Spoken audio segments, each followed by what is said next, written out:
ত্রয়োদশ জাতীয় সংসদ নির্বাচনকে সামনে রেখে দেশ সংলাপের এবারের আয়োজন নির্বাচন কমিশনের সঙ্গে সংলাপ ও অর্জন।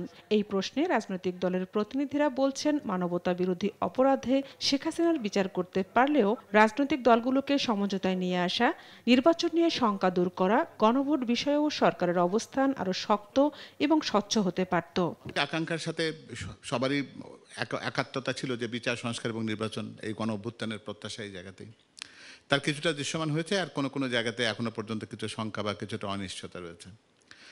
একটা বিষয় হলো কি যে ঐক্যমত্য কমিশন নামে যখন আমরা একটা কমিশন গঠন করে ফেললাম, তখন তারা কিন্তু ওই ঘর থেকে বেরোবার আগে ঐক্যমত্য প্রতিষ্ঠিত করে যদি বেরোতে পারতেন, তাহলে নামের প্রতি তাদের সুবিচার করার সুযোগ থাকতো আর কি। এখন এই যে আপনারা কথা বলছিলেন, বাংলাদেশ জামাত ইসলামের নেতৃত্বে 8টি দল আন্দোলনে আছে তাদের দাবি দেওয়া নিয়ে।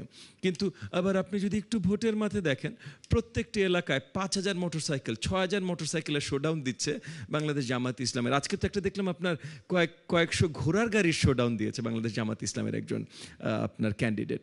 সো সবচেয়ে বেশি প্রিপারেশন তারা করে যাচ্ছে, কিন্তু জনগণের ভেতরে এই যে একটা আশঙ্কা তৈরি করেন যে তারা যাবেন না, তারা যদি যাবেনই না বা এইটা সেরকম, তাহলে এত প্রত্যেকটা এলাকায় তাদের এত বড় শোডাউন কেন চলছে? তবে রাষ্ট্র সংস্কার প্রশ্নে সরকারের প্রতি সন্তোষ প্রকাশ করে এনসিপি নেতা বলেন, সরকারের ত্রুটি বিচ্যুতি থাকলেও এখন সবাই নির্বাচনী ট্রেনে। তার দল শিগগিরই প্রার্থী ঘোষণা করবে। সংস্কারের প্রশ্নে আমার কাছে মনে হয়েছে যে আমরা আসলে অনেক এগিয়ে গিয়েছি। আমার কাছে মনে হচ্ছে যে the only thing now we need to focus is election. সংলাপ শেষ হলেও অনেক বিষয়ে সমস্যা রয়ে গেছে উল্লেখ করে রাজনৈতিক বিশ্লেষক ডাক্তার জাহিদুর রহমান বলেছেন, সংলাপে জাতীয় পার্টিকে না ডেকে নির্বাচন কমিশন বিতর্কিত কাজ করেছে। নিষিদ্ধ না যে দল নিবন্ধিত এখনো, এবং তার কর্মকাণ্ড আওয়ামী লীগ যেরকম যে এক্সিকিউটিভ অর্ডারে নিষিদ্ধ হয়নি, তাকে আপনি না ডাকেন কিভাবে? নির্বাচন কমিশন কিন্তু একটা রেফারি, এটা খুব জরুরি কথা।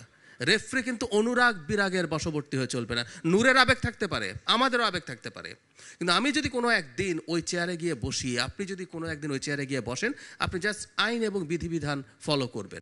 এর পক্ষে বিপক্ষে মতামত তুলে ধরেন আলোচকরা। বিভিন্ন সংস্থাগুলো জরিপ করছে, সেই সমস্ত জরিপে আওয়ামী লীগের যেখানে রাজনৈতিক কার্যক্রম নিষিদ্ধ, সেখানে তারা রেশিও দেখাচ্ছে যে আওয়ামী লীগের এত পার্সেন্টেজ ভোট এবং সেটা আবার বাড়ছে এরকম ধরনের।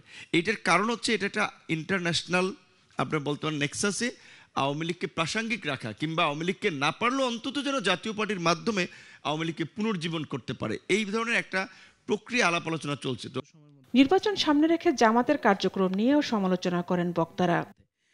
সংলাপ, নির্বাচন কিংবা গণভোট বিষয়ে যতই শঙ্কা থাক না কেন, নির্ধারিত সময় নির্বাচন হবে বলে জানিয়েছেন প্রধান উপদেষ্টার উপপ্রেস সচিব আবুল কালাম আজাদ মজুমদার।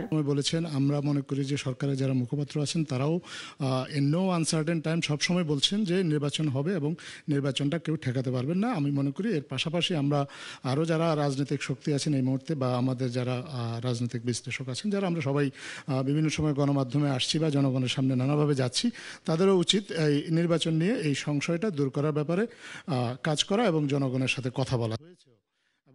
নির্বাচনী মাঠে আইনশৃঙ্খলা নিশ্চিতে সরকারের আরও প্রস্তুতি নেওয়া দরকার বলে মনে করছেন তারা। ঝর্ণা রায়, দেশ টিভি, ঢাকা।